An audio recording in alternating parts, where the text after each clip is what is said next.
أما بعد فأعوذ بالله السميع العليم من الشيطان الرجيم بسم الله الرحمن الرحيم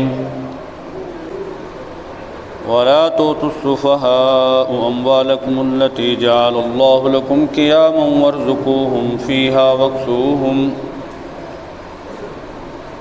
وقولوا لهم قولا معروفا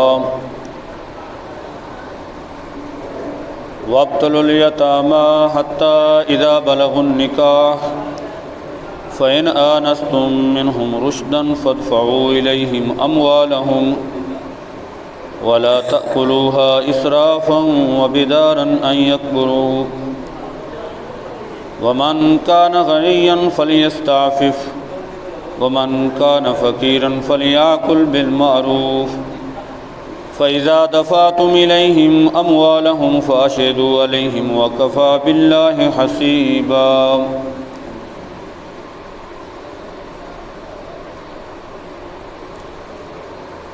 اللہ رب العزت نے ارشاد فرمایا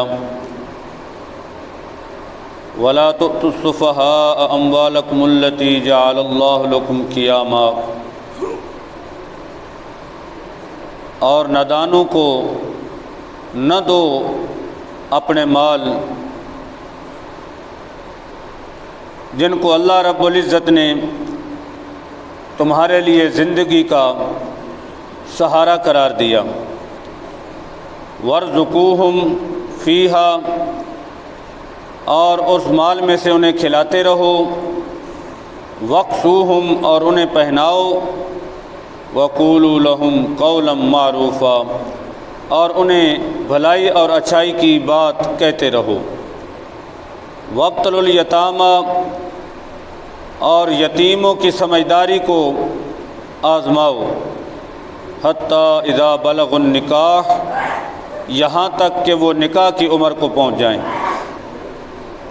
فَإِنْ آنَسْتُمْ مِنْهُمْ رُشْدًا، پھر اگر تم محسوس کرو ان میں دانائی اور سمجھداری کو، فَادْفَعُوا إِلَيْهِمْ أَمْوَالَهُمْ، تو پھر ان کے مال ان کے سپرد کر دو۔ وَلَا تَأْكُلُوهَا إِسْرَافًا وَبِدَارًا أَن يَكْبَرُوا، اور نہ کھاؤ ان مالوں کو فضول خرچی سے اور جلدی سے کہ وہ بڑے ہو جائیں گے۔ وَمَنْ كَانَ غَنِيًّا، اور جو مالدار ہے، غنی ہے، محتاج نہیں ہے، فَلْيَسْتَعْفِفْ، تو وہ بچیں۔ وَمَنْ كَانَ فَقِيرًا، اور جو محتاج ہو، مفلس ہو، فَلْيَأْكُلْ بِالْمَعْرُوفِ، تو پھر مناسب مقدار جو ہے وہ کھا لے۔ فَإِذَا دَفَعْتُمْ إِلَيْهِمْ أَمْوَالَهُمْ، اور جب ان یتیموں کو ان کے مال دینے لگو، فَأَشْهِدُوا عَلَيْهِمْ، تو ان پر گواہ بنا لو۔ وَكَفَى بِاللَّهِ حَسِيبًا، اور اللہ تعالیٰ کافی ہے حساب لینے والا۔ تلاوت کردہ آیات سے ماقبل کی آیت میں یہ فرمایا گیا تھا وَآتُوا الْيَتَامَى أَمْوَالَهُمْ، کہ یتیموں کو ان کے مال دے دو، ان میں خیانت نہ کرو، کمی نہ کرو، خرد برد نہ کرو، یتیموں کو ان کے مال دے دو۔ تلاوت کردہ آیات بینات میں اس کا وقت اور اس کی شرائط کو بیان فرمایا گیا کہ وہ یتیموں کا مال کس عمر میں دینا چاہیے اور کن شرائط کے ساتھ دینا چاہیے۔ ابتداءً یتیموں کے مال کی حفاظت پر زور دیا گیا کہ یتیم بچوں اور بچیوں کے مال کے ضائع ہونے کی ایک صورت یہ بھی تھی کہ ان کے سرپرست ان کو وہ مال عمر کے اس حصے میں دے دیں جس میں انہیں اپنے مال کو کا صحیح انتظام کرنے اور منافع بخش کاروبار میں لگانے کی اہلیت و صلاحیت و قابلیت ہی نہ ہو۔ لہذا ظاہر ہے کہ جب ان میں یہ اہلیت نہیں، قابلیت نہیں،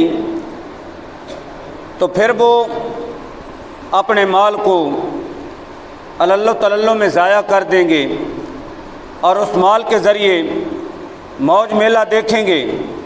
جس طرح بچے عقل کے کچے ہوتے ہیں، انہیں پتہ نہیں ہوتا کہ میرے ہاتھ میں 100 روپے کا نوٹ ہے یا 1000 روپے کا، وہ تو بچہ ہے، عقل کا کچا ہے، نکلے گا موج میلہ دیکھ کے آ جائے گا۔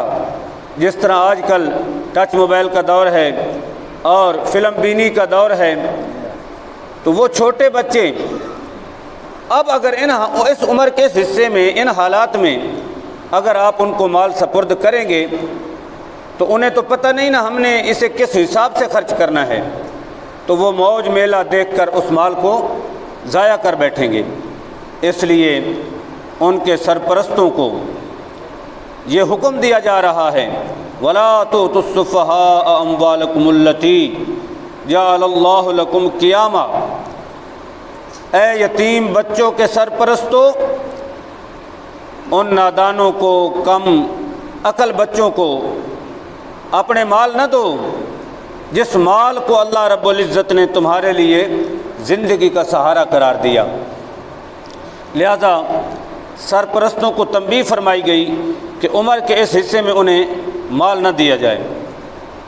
بڑی مزے کی بات ہے، یہاں یہ فرمایا کہ وَلَا تُؤْتُوا السُّفَهَاءَ أَمْوَالَكُمْ، نادان بچوں کو تم اپنے مال نہ دو، حالانکہ یوں ہونا چاہیے تھا وَلَا تُؤْتُوا السُّفَهَاءَ أَمْوَالَهُمْ، کہ نادان بچوں کو ان کے مال سپرد نہ کرو، لیکن فرمایا یہ گیا کہ نادان بچوں کو اپنے مال نہ دو، جس کا واضح مطلب یہ ہے کہ مال تو ان یتیم بچوں کا ہے لیکن اپنا سمجھ کے اس کی حفاظت ضرور کرو۔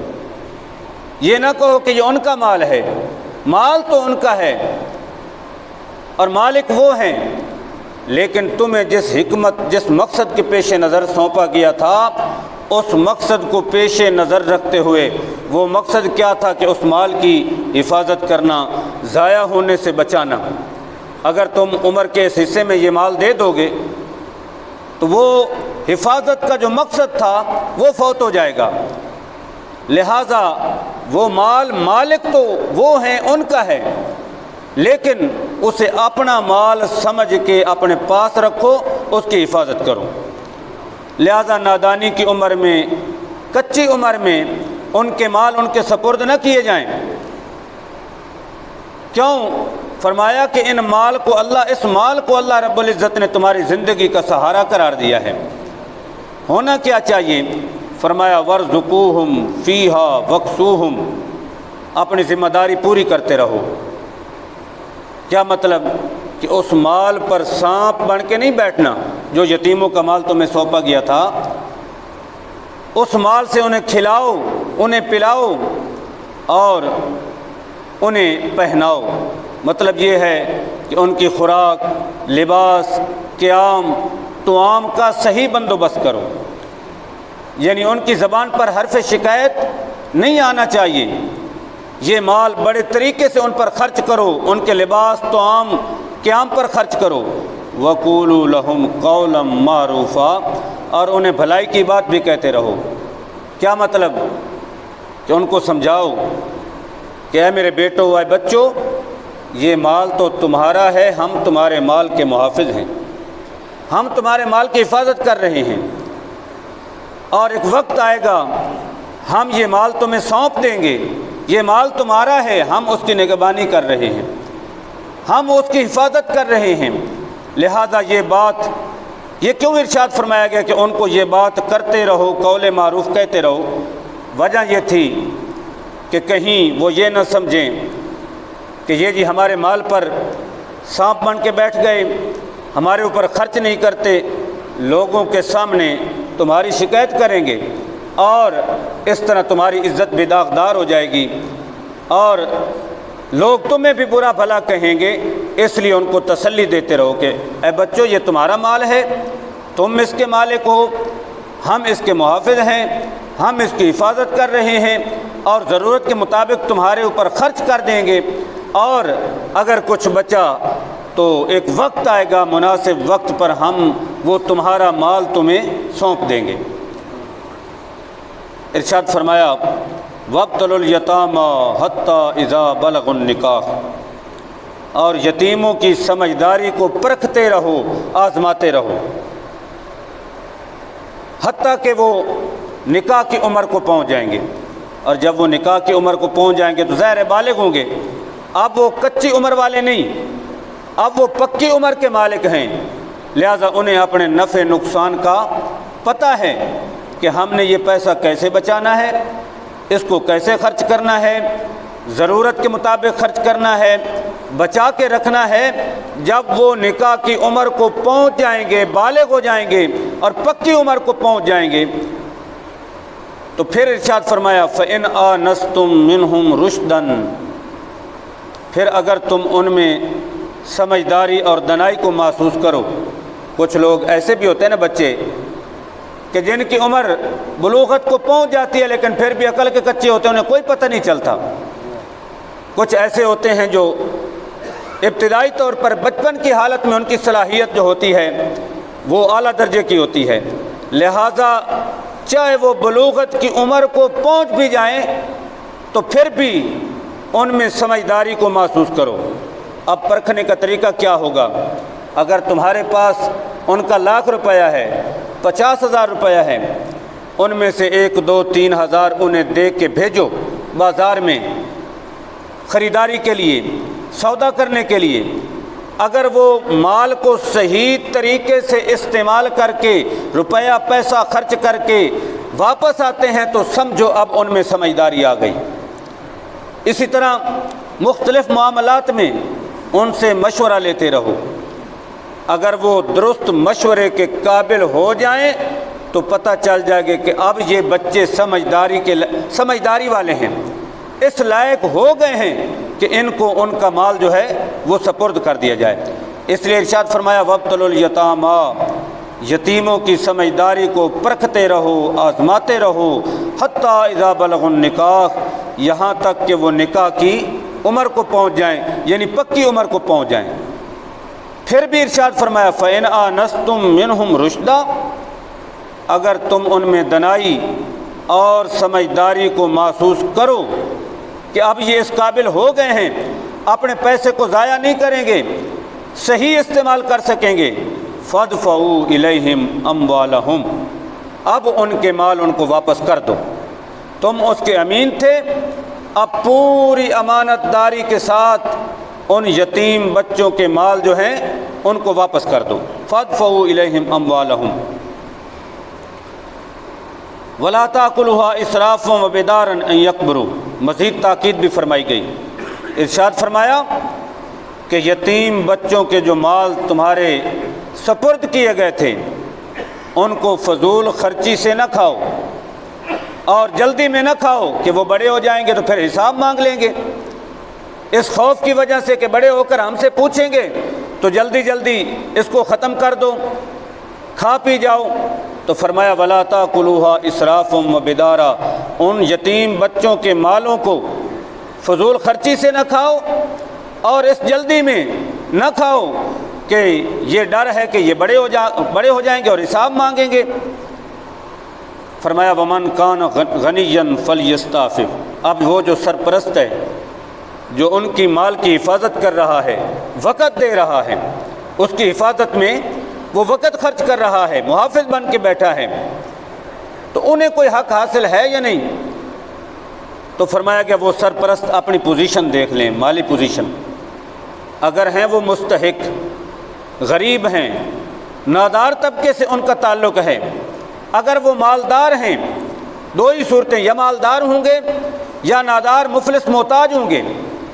فرمایا وَمَنْ كَانَ غَنِيًّا، ان کے سرپرستوں میں سے جو غنی ہو، مالدار ہو، تو فَلْيَسْتَعْفِفْ، فرمایا وہ یتیموں کے مال سے بچے، اس سے اپنا خرچہ پانی وصول نہ کرے، یہ یتیموں کا مال ہے، وہ محافظ بن کے بیٹھا ہے، اللہ نے اس پر کرم فرمایا ہے، اس کا مال اس کے پاس ہے، لہٰذا جو غنی ہے وہ پرہیز کرے، بچے۔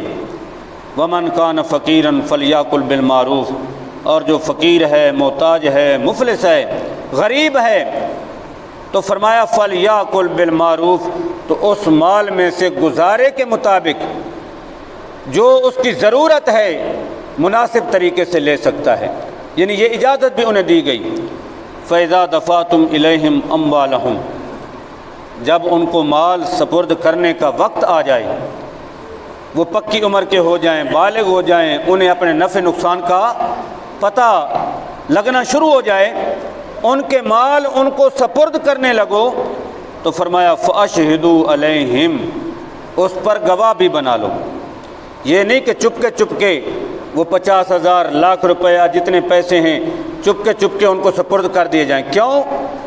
کہ کل غلط فہمی پیدا ہو جائے گی، وہ کہیں گے جی ہمارا اتنا مال تھا تو انہوں نے خرد برد کر لیا، کھا گئے، ساری زندگی ان کی بچپن کی حالت میں تم ان کے محافظ رہے، ان کے مال پر تم نے پہرا دیا، اور آج دینے کے وقت، دینے کے بعد وہ تمہارے اوپر انگلی اٹھا دیں کہ یہ جی ہمارا مال کھا گئے، دبا گئے۔